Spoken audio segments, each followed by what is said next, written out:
Sa lungkot, walang mga naman natin na.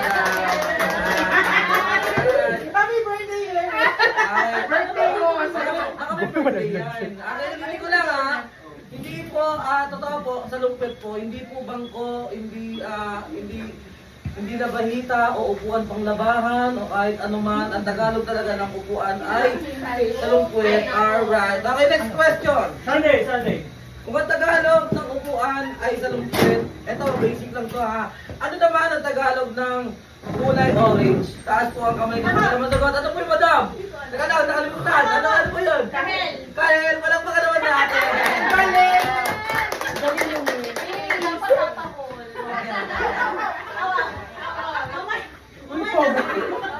Alam ko tataol eh. Kasi ko na lang eh. So next question, tama po. Kung ang Tagalog ng upuan ay salungkwet at ang Tagalog ng kulay orange ay kahel, ano naman ang Tagalog ng wheelchair? Ano po? Upuang may Upuang may gulong, mali. Okay, 5. salupot na may gulong. Salungkwet na may gulong, mali. 4. 3. Salumpila. Salumpilay, malapit na po, malapit na. Hala! 3.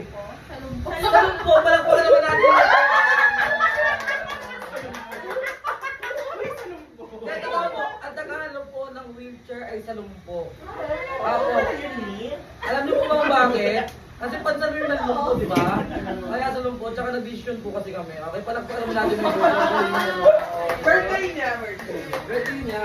Parang, parang sobrang ito ng mga tanong natin mga Oo, brain na siya. Brainy talaga siya. Alright, next question po. Ito, medyo basic na lang to. So, bigyan ko kayo ng clue. Ang sagot dito ay English po. Ito na yung clue ko. Ano ang tawag sa anak ng taong grasa? Ha? Ano ang tawag sa anak ng taong grasa? Baby oil. Baby oil. Baby oil. Okay, next question. Baby oil po, basic lang, di ba? Kung ang, totoo po baby oil, kasi alam nyo bakit, kung curious kayo kaya baby oil, may ano naman kami dun eh, may patunay kami. Ano ba ang English ng bata? Baby, di ba po? Ano ang kaugnayan ng grasa? Di ba grass oil po? Kaya baby oil. In English na ako masosi. Palakpakan naman natin ang galing mo. Alami!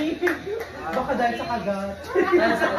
Alright. Ang galing nga mo ang suki ka rin ng party Okay, next question. Kung ang tawag sa anak ng taong grasa ay baby oil, ano naman ang tawag sa maliit na tipaklong? 5. Tipak short? Tipaklong!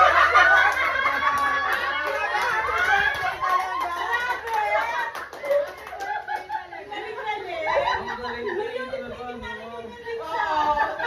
Parang ano, no? Parang suki talaga ng Marami na tayo, guys. Totoo po, tipak short kasi yung long mahaba po, di ba? Yung short, maiksi. Okay, kaya palakpakan ulit natin may birthday. Ang galing-galing naman, nakakatuwa naman. Ito po ito tingin ko masasagot pa rito ng celebrant. Pero this time medyo mahirap to kasi ito yung katanungan na medyo classic talaga. Halos lahat dito nahihirapan. Medyo nahihirapan lang, pero magandang tanong to. Hindi po ito bastos, no green jokes lang. Ito po ang tanong ko, depende sa inyo kung paano nyo sasagutin yung katanungan ko. Kahit anong sagot, pwede po. Kahit English o Tagalog, basta tama ang sagot nyo, pwede po. Ito po ang tanong ko.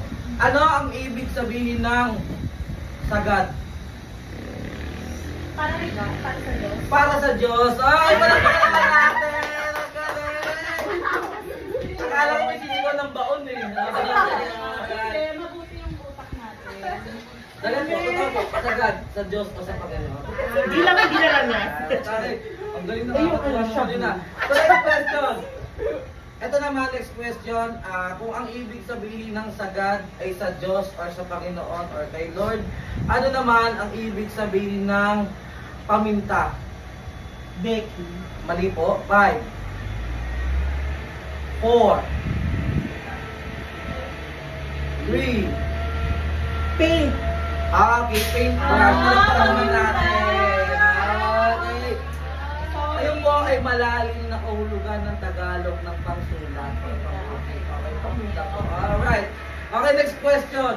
Ito po, super basic lang. Tanungin ko muna. Di ba lahat naman dito kumakain ng isda? Di ba halos naman dito lahat kumakain ng isda? Kung hindi kayo kumakain ng isda siguro, kaya ano na lang ha. Okay, so next question. Sampulan niyo muna ako, bigyan niyo ako ng isdang 2 beses mo ulit-ulit katulad ng sapsap, lapu-lapu, masas, lap-lap. Phone. Yung masag. Okay, alright, di ba ganito yung mga tanong ko?